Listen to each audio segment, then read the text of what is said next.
Semaine 4, jour 2. Bonjour et bienvenue à Dieu au quotidien, notre série d'études méditatives sur la lettre de Paul aux Philippiens. Aujourd'hui, nous en sommes au 2e jour de notre étude du chapitre 4 et nous examinerons ensemble les versets 6 et 7. Ce sont des versets qui parlent de la joie dans nos pensées. Hier, nous avons parlé de la façon de gérer la colère et les disputes. Les versets 6 et 7 de notre chapitre concernent la façon de gérer notre anxiété, nos inquiétudes. Seriez-vous d'accord avec moi pour dire que la joie disparaît quand nous sommes inquiets ? C'est sans aucun doute le cas. Alors comment gérer l'inquiétude et l'éliminer de nos pensées ? Le mot grec « inquiétude », utilisé dans ces versets du Nouveau Testament, contient l'idée d'être tiré dans plusieurs directions différentes à la fois.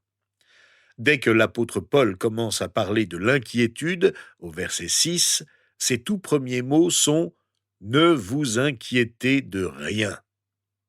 Il commence par dire « Rien n'est digne de mon inquiétude ».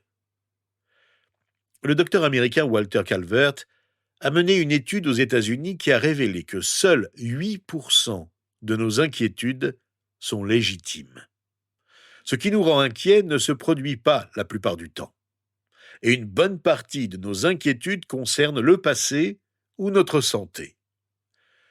Plus de 90% de nos inquiétudes sont imaginaires. Le pasteur méthodiste américain Stanley Jones a dit « Vivre par l'inquiétude, c'est vivre contre la réalité. C'est vivre contre la réalité du fait que la vie est déterminée par la promesse de Dieu et non par nos inquiétudes. » Et vous avez probablement entendu l'expression « se faire du souci, c'est gaspiller le temps d'aujourd'hui à encombrer les opportunités de demain avec les problèmes d'hier ». Je pourrais passer mon temps à vous parler de ces statistiques et à vous lire des citations sur l'inquiétude. Mais même si vous êtes convaincu avec moi que ce que je vous dis est logique et rempli de bon sens, cela n'aura aucun effet positif sur votre inquiétude. En fait, cela pourrait s'ajouter à vos inquiétudes. Vous pouvez soudain vous dire « Oh, je ne devrais pas m'inquiéter ». Mais vous commencez déjà à vous inquiéter du fait que vous vous mettez en souci. Pourquoi cela ne fonctionne pas ? Pourquoi ne pouvons-nous pas débarrasser nos pensées de l'inquiétude ? Parce que l'inquiétude n'est pas une réaction logique. C'est une réaction d'ordre spirituel. Je me sens hors de contrôle. Je ne sais pas ce qui va arriver. Je veux contrôler mon monde à moi. Je me sens petit. Et donc je m'inquiète. Et parce qu'il s'agit d'une réaction spirituelle, nous avons besoin d'une réponse spirituelle. Alors écoutons les versets 6 et 7 de notre chapitre. Ne vous inquiétez de rien, mais en toute chose, faites connaître vos besoins à Dieu par des prières et des supplications, dans une attitude de reconnaissance. Et la paix de Dieu, qui dépasse tout ce que l'on peut comprendre, gardera votre cœur et vos pensées en Jésus-Christ.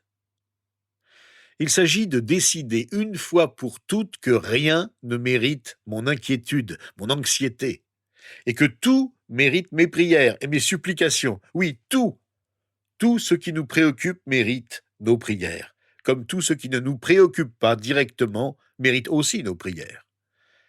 Il ne suffit pas de se dire qu'il ne faut pas se faire de soucis pour que notre inquiétude disparaisse. D'ailleurs, quand on nous dit « Ne t'inquiète pas, pourquoi te mettre en souci ?» cela a souvent l'effet inverse sur nous. Et peut même nous irriter parce qu'on suppose que les autres ne mesurent pas le degré de nos préoccupations et ne comprennent pas nos problèmes. Nous avons besoin de quelque chose de plus pour éliminer radicalement nos inquiétudes. Paul nous indique la solution. Elle est facile à appliquer et pourtant, c'est la dernière chose à laquelle nous pensons. Priez, dit-il. Priez avec ardeur et suppliez Dieu. Ne vous contentez pas de présenter votre prière. Restez dans la prière et insistez pour que Dieu vous réponde. La prière est le moyen pratique que Dieu a mis à notre disposition pour lutter contre les soucis et vaincre l'inquiétude.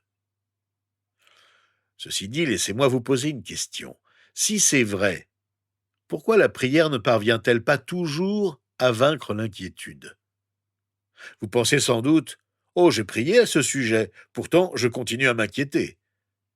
Eh bien, c'est en grande partie parce que nous ne suivons pas les instructions que nous donnent Jésus et les apôtres. Alors, comment prier de telle manière que cela nous permette de vaincre l'inquiétude? En fait, la prière véritable n'est pas seulement un appel au secours. Bien sûr, lorsque nous nous trouvons dans une impasse, sans aucune solution à notre portée, nous nous sentons en danger et nous crions à Dieu. Notre prière est avant tout un cri à Dieu. D'ailleurs, quand nous louons Dieu et que nous disons Alléluia, nous prononçons un mot hébreu qui veut dire littéralement crions à Dieu. Mais ce cri est un cri de confiance. Il doit correspondre à une attitude que nous adoptons de plus en plus naturellement.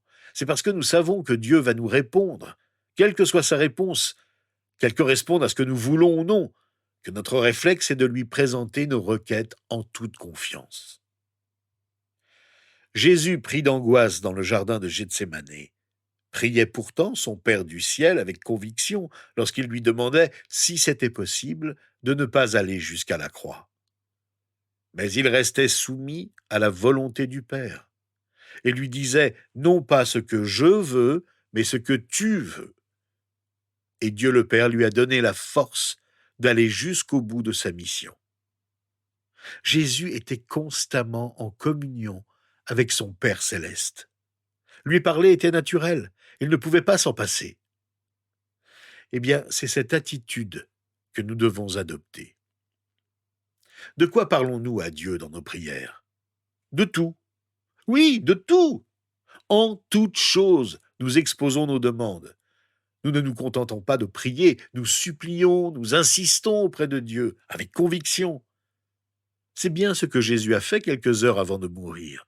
Il a supplié son Père 3 fois, alors que ses disciples, épuisés et endormis, n'avaient pas la force de prier avec lui. Au fur et à mesure que nous grandissons dans la foi, nous commençons à prier pour tout ce qui nous préoccupe.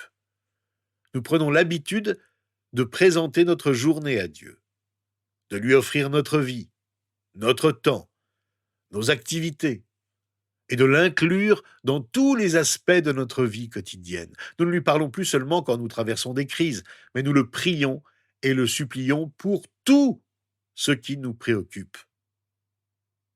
Nos supplications peuvent nous concerner directement, mais aussi concerner les autres. Nous ne prions jamais que pour nous-mêmes, mais en toute chose. Cette attitude s'apprend.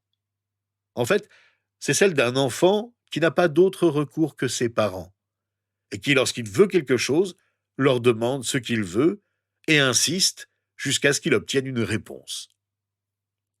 Mais cette attitude d'ouverture s'acquiert avec le temps. Nous prions pour nos besoins, mais aussi pour les besoins de ceux qui nous entourent. Les Écritures nous donnent beaucoup de sujets de prière, qu'il s'agisse de membres de notre famille, de nos amis, de notre nation, de ceux qui nous gouvernent. Nous ne prions pas que pour nos propres besoins, mais pour ceux du monde entier. Et il y a de quoi prier. Nous parlons à Dieu de nos plans, de nos objectifs, pas uniquement des décisions que nous devons prendre, mais de la manière dont nous allons réaliser nos plans et nos projets. Les prières nombreuses des apôtres que nous lisons dans le Nouveau Testament concernent les desseins, les plans, les objectifs de Dieu. Une des raisons pour lesquelles nous continuons à nous inquiéter est que souvent, nous prions seulement lorsque nous sommes en période de crise. Nous prions seulement lorsque l'anxiété survient ou que nous devons prendre une décision importante.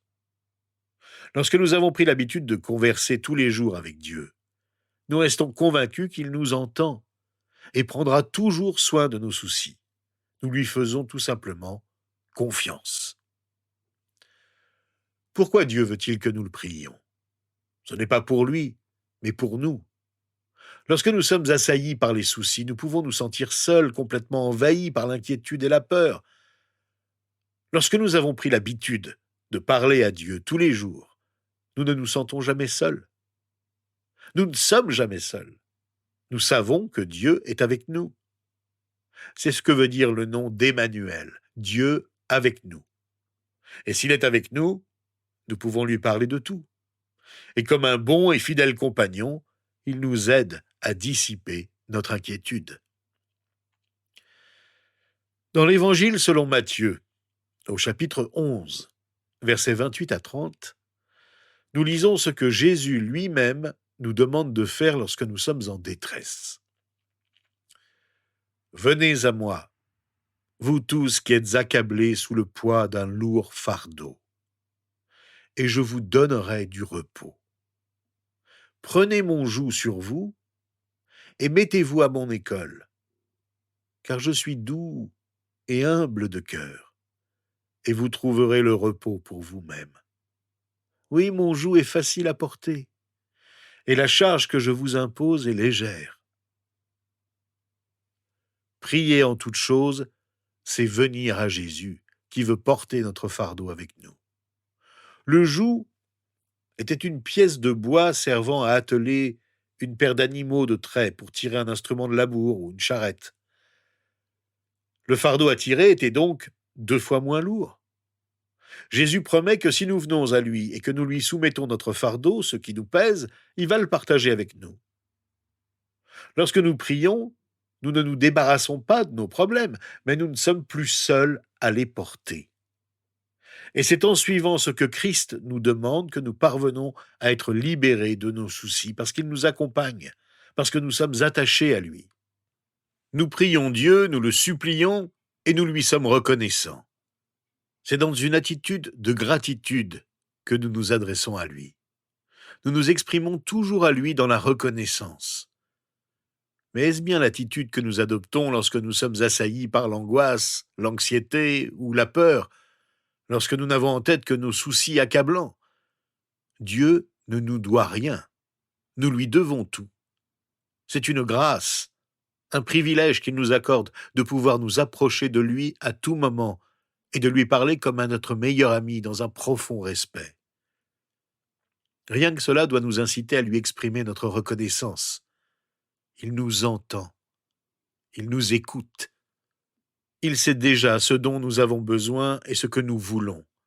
Et il connaît déjà la réponse qu'il veut nous donner. C'est donc pour notre propre bien que nous le prions. Remercions-le autant que nous le supplions. Nous exposons toutes nos demandes à Dieu en le priant et en le suppliant sans jamais exiger qu'il nous réponde selon notre volonté, mais selon la sienne. La réponse qu'il nous donnera, que ce soit oui ou non, sera la bonne. Car nous supplions celui qui nous a tant aimés et qui nous aime tant. C'est pourquoi nous sommes toujours reconnaissants. C'est cette attitude qui nous libère de l'inquiétude. L'évangéliste américain Reuben Torrey a dit un jour « La prière est la main qui nous donne la bénédiction que Dieu a déjà prévue dans son Fils. » Et son ami baptiste Amzi Dixon a prononcé cette phrase célèbre à propos de la prière. Lorsque nous nous appuyons sur une organisation, nous obtenons ce que cette organisation peut faire. Lorsque nous nous appuyons sur l'éducation, nous obtenons ce que l'éducation peut faire.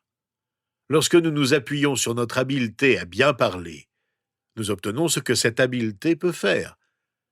Mais lorsque nous nous appuyons sur la prière, nous obtenons ce que Dieu peut faire. Dieu peut se servir de tous ses atouts pour répondre à nos prières, mais l'essentiel n'est pas là. C'est ce sur quoi nous nous appuyons qui est important. Lorsque nous nous appuyons sur Dieu, nous nous appuyons sur lui par la prière. Et il mettra tout en œuvre pour nous répondre selon sa volonté avec tous les moyens que nous avons à notre disposition. Rappelons-nous que lorsque l'apôtre Paul recommandait aux Philippiens d'exposer leurs demandes à Dieu en toutes choses dans la prière, la supplication et la reconnaissance, il était enchaîné à un garde romain dans une prison. Cela ne l'a pas empêché de continuer à se réjouir, même lorsqu'il était dans la tristesse. Cela ne l'a pas empêché non plus d'annoncer l'Évangile à tous les gardes chargés de le surveiller, de sorte que toute l'élite romaine savait pourquoi il était emprisonné et que plusieurs se sont convertis. Paul avait de quoi s'inquiéter, il avait aussi de quoi se plaindre. Mais il savait au plus profond de lui-même que la vraie joie ne dépendait pas de ces circonstances aussi difficiles qu'elles aient été. Il priait sans cesse, et Dieu lui avait donné sa paix que personne ne pouvait lui enlever. Et Dieu fera cela pour vous aussi. Nous avons parlé de la prière, nous avons parlé des soucis et de la façon dont Dieu peut prendre soin d'eux par la prière. Prenons donc un moment pour prier à propos de nos inquiétudes. Qu'est-ce qui nous inquiète? Faisons ce que nous recommande Paul et disons: Seigneur, notre Dieu et notre Père, malgré tout ce qui m'inquiète, je reconnais ta grandeur, ta majesté. Je sais que tu as un plan pour moi. Et je suis conscient que même si nous sommes confus et anxieux, toi, tu ne l'es jamais. Tu n'as jamais connu l'inquiétude, parce que tu connais le plan que tu as formé toi-même, et tu sais qu'il va se réaliser. Je te soumets humblement mes besoins. Seigneur, tu vois mon inquiétude, tu vois tous les soucis que j'ai et qui m'assaillent. Donne-moi la patience d'attendre ta réponse et de ne pas douter que tu prends soin de moi. Que ta volonté se fasse dans les moindres aspects de ma vie. Tu sais ce que je voudrais voir changer dans ma vie et dans mes circonstances. Tu peux garder mon cœur dans la paix par Jésus-Christ. Donne-moi ta paix, je te prie. Je veux, par la foi, te remercier d'avance de ce que tu le feras. Je crois en ta parole. Je crois que ce que tu dis est vrai. Seigneur, alors que je te présente cette requête et que je m'appuie sur toi, je ne compte pas sur ce que je peux faire, mais sur ce que tu peux faire. Je sais que tu garderas mon cœur et mon esprit en Jésus-Christ. C'est dans la joie que je t'adresse ma reconnaissance et ma prière, au nom de Jésus. Amen. Rejoignez-nous donc demain. Nous examinerons ensemble les versets 8 et 9 du chapitre 4 de la lettre de Paul aux Philippiens.